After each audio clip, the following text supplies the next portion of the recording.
3 августа состоялся первый домашний матч футбольного клуба «Якутия» сезона 2013-2014, в котором наши футболисты одержали победу со счетом 2-1 над Благовещенским «Амуром-2010».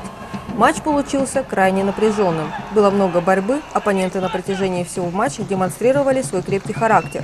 Но, несмотря на это, якутяне смогли вырвать победу благодаря реализованному пенальти под занавес второго тайма. Это, можно сказать, первый раз у нас вот так вот, что мы на последней минуте вырываем. Дай бог, чтобы это продолжалось и в дальнейшем.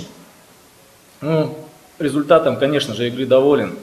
Но опять же, с нашим календарем, который мы, хоть и Благовещенск играл в таком же режиме, как мы, но они играли все эти игры дома, без переездов, без ничего. А мы вот сегодня какой получается, 10-й день, играем 4-ю игру. Из них мы 3 играли на выезде, перелеты были у нас, сами представьте, Новосибирск, Омск, потом Сахалин. Это все откладывается на состояние ребят. Знал, что будет тяжело. Еще раз повторяю, что Благовещенск — это очень хорошая, крепкая команда, которая просто так никому очки не отдаст. Еще, скажем так, не достигли такого уровня, когда бы мы могли выйти и любую команду обыграть на одной ноге. У нас все матчи именно будут вот в таком проходить, именно накал вот такой борьбы, ожесточенные, где-то там на грани фола, где-то там, ну, всегда будут вот такие боевые матчи у нас. Стоит отметить, что на матче присутствовал президент Российского футбольного союза Николай Александрович Толстых, который прилетел в Якутск для подписания соглашения о работе над развитием якутского футбола. Я действительно первый раз в республике, и объезд спортивных объектов произвел самое благоприятное впечатление. Имея возможность сравнить процессы в развитии инфраструктуры отечественного футбола с 90-х годов, я, конечно же, констатирую разительные, позитивные изменения в состоянии инфраструктуры, предназначенной для развития спорта, в том числе, конечно, и футбола. Мне очень импонирует подход руководителей республики и Федерации футбола в той части, что нужно реально оценивать сегодняшние возможности всех, кто заинтересован в реализации развития профессионального футбола, его разновидностей. Я убежден, что у профессионального футбола республики и большого футбола, и мини-футбола хорошие перспективы. И руководители, ставя перед собой цели, реально оценивают сегодняшние возможности. Несомненно, амбициозные планы перед профессиональным футбольным клубом, представляющим республику, будут поставлены, как, впрочем, и перед мини-футболом. Важно под этим иметь серьезную материальную базу, кадровый состав футбольных клубов, что, несомненно, будет сделано, и будут поставлены самые высокие спортивные задачи перед этими футбольными субъектами, которые представляют республику. На данный момент, после 3-го тура, футбольный клуб «Якутия» занимает 1-е место в первенстве. Но на самом деле в истории якутского футбола было знаменательное событие, потому что приезжал президент Российского футбольного союза. Это впервые в истории РФС и республики о том, что руководитель футбола приезжает сюда. Все-таки футбол – это государственного значения вид спорта, который сегодня имеет очень такое большое значение, резонансное значение, общественное мнение формирует очень сильные настроения в обществе, формирует результаты в футболе. Поэтому, конечно, тем более, когда страна готовится к проведению чемпионата мира по футболу, и речь ведь идет не только о строительстве спортивных объектов, не только о результате, конечно, на этом чемпионате мира, но в первую очередь идет речь о подготовке будущего футбола в России. Это развитие инфраструктуры, стадионов, подготовки и создание системы подготовки молодых спортсменов, футболистов, которые в дальнейшем могут выступать и на этом чемпионате мира, и уже после него. Потому что и в будущем футбол будет развиваться. И сейчас вот чемпионат мира и подготовку к нему — это такая повод для того, чтобы сконцентрироваться в развитии этого вида спорта. И поэтому приезд сюда президента РФС означает, что, во-первых, в Якутии футбол есть, о нем знают. Есть традиции футбола. Конечно, они в какой-то части был большой перерыв, но в мини-футболе Якутия известна и имеет очень хороший авторитет в российском мини-футболе. Поэтому мы вчера провели с Николаем Александровичем Толстых совещание о развитии якутского футбола, обсуждали те результаты, которые мы сегодня достигли за последние несколько лет.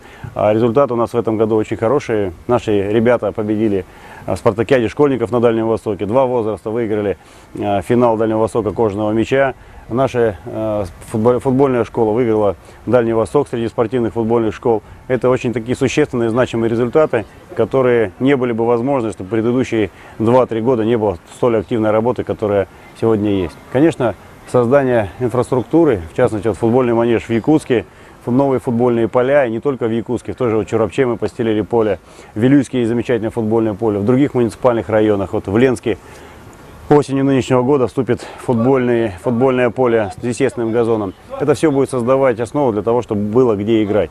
Конечно, нужна критическая масса людей, играющих в футбол, которые постепенно проявят в себе, позволят проявиться в себе в этой массе талантам, которые на самом деле могут играть профессионально и на уровне второй лиги, и в премьер-лиге, и, конечно же, сборной страны.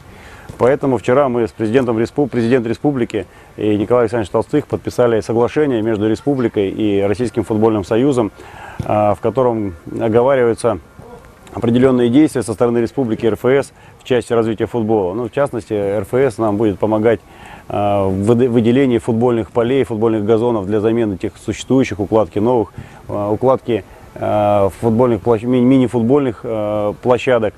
Со стороны республики мы обязались при поддержке Российского футбольного союза на базе Нерюнгринской футбольной спортивной школы создать региональный центр развития футбола. Для нас это знаковое событие. Нам Российский футбольный союз доверяет создание регионального центра. Он себя уже сегодня оправдывает, потому что там дети обучаются от Сахалина до Тольятти, и уже хороший резерв формируется. 31 июня на городском пляже прошел учебно-тренировочный заплыв первого международного межконтинентального эстафетного заплыва из Евразии в Америку через Берингов пролив «Встреч солнца». Заплыв организован под руководством специального представителя президента Российской Федерации по международному сотрудничеству в Арктике и Антарктиде Артура Челенгарова с участием Торгово-промышленной палаты Якутии, Ассоциации полярников, Амурской Федерации «Аквайспорт». В заплыве примут участие 70 спортсменов из 14 стран мира. Заплыв состоится в начале августа и будет посвящен столетию основания якутского отделения Русского географического общества. Межконтинентальный заплыв через Беринговый пролив организован Министерством обороны в честь столетию основания географического общества в республике, 270-летию освоения Берингового пролива. Ну и, конечно, вот эти юбилейные мероприятия именно посвящают участникам заплыва. Участникам заплыва являются зарубежные гости и участвуют с регионов России. С нашей республики под руководством Семена Алексеева участвует 4.